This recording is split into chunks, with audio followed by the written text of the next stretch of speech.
Right now, as you're watching this, gold is trading at nearly $5,000 an ounce.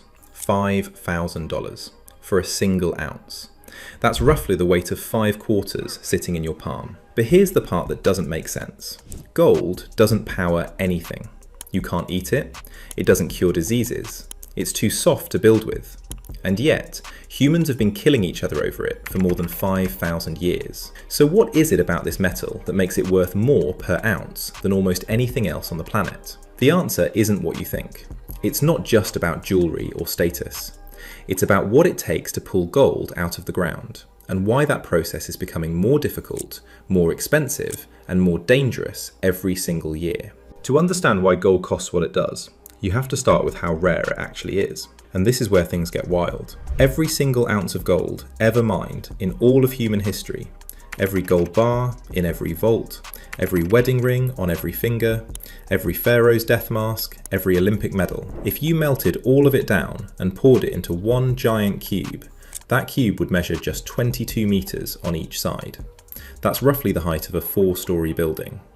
That's it. Every ounce that humanity has ever touched fits into a space smaller than a tennis court. The best estimates put the total somewhere around 212,000 to 220,000 tons.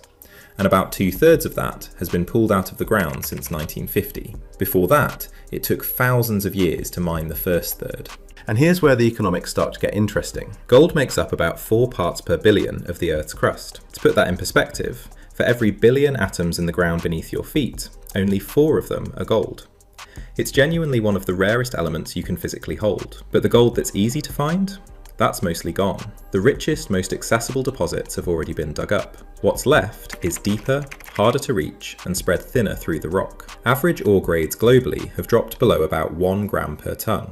That means to get a single gram of gold, roughly the weight of a paperclip, miners have to excavate and process an entire ton of rock. 1,000 kilograms of earth, crushed, chemically treated and filtered for a tiny speck of metal.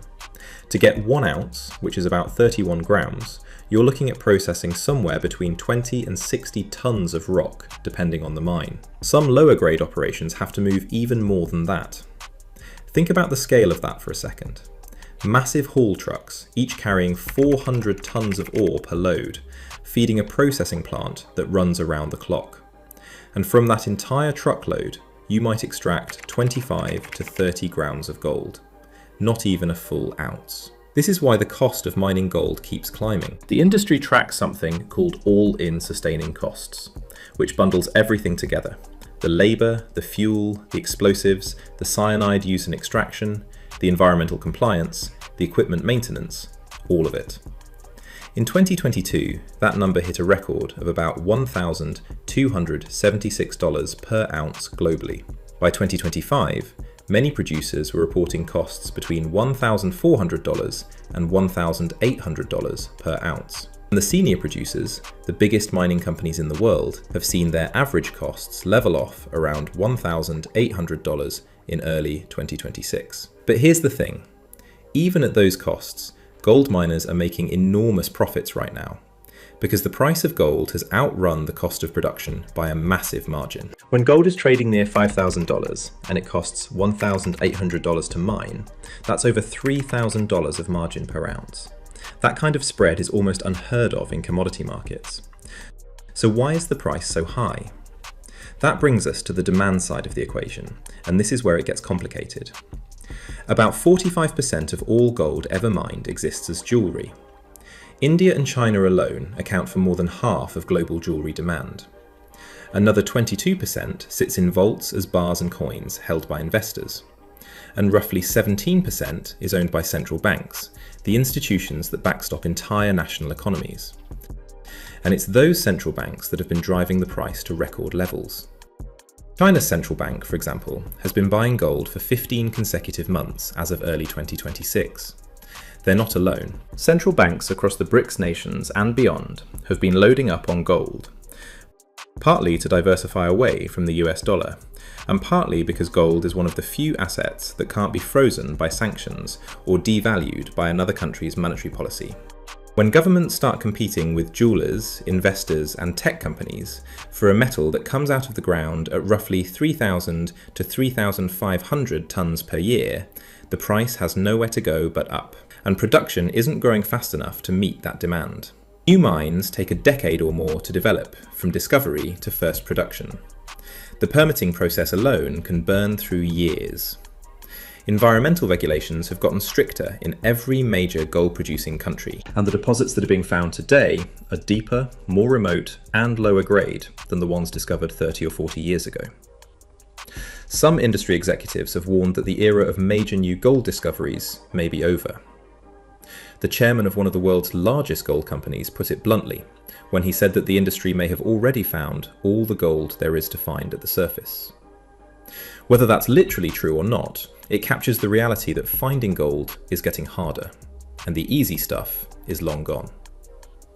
Now, there's one more piece of this puzzle that's worth mentioning, because it sounds like science fiction, but it's real. The oceans contain an estimated 20 million tonnes of dissolved gold. That's more than 100 times the amount humans have ever mined. But the concentration is absurdly low, roughly 1 gram for every 100 million tonnes of seawater. People have been trying to extract it since the 1890s. Nobody has ever come close to making it work economically. And deep beneath the surface, scientists estimate the Earth's core holds more gold than we could ever use, enough to coat the entire planet in a layer half a metre thick. But that gold is thousands of miles down, locked under unimaginable pressure and heat. It might as well not exist. So the price of gold comes down to a collision of forces.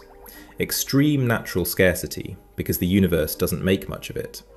Declining ore grades, because the richest deposits are spent.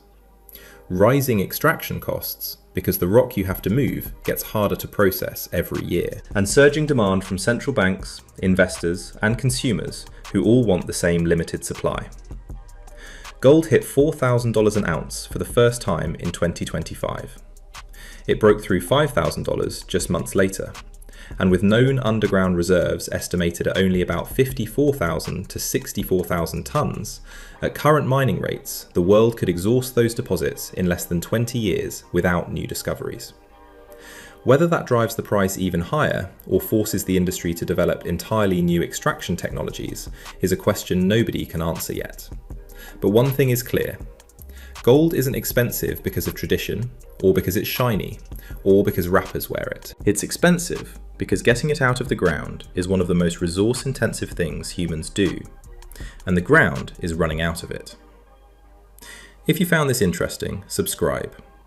Next time, we're looking at another material that costs a fortune, and the reason why might surprise you even more.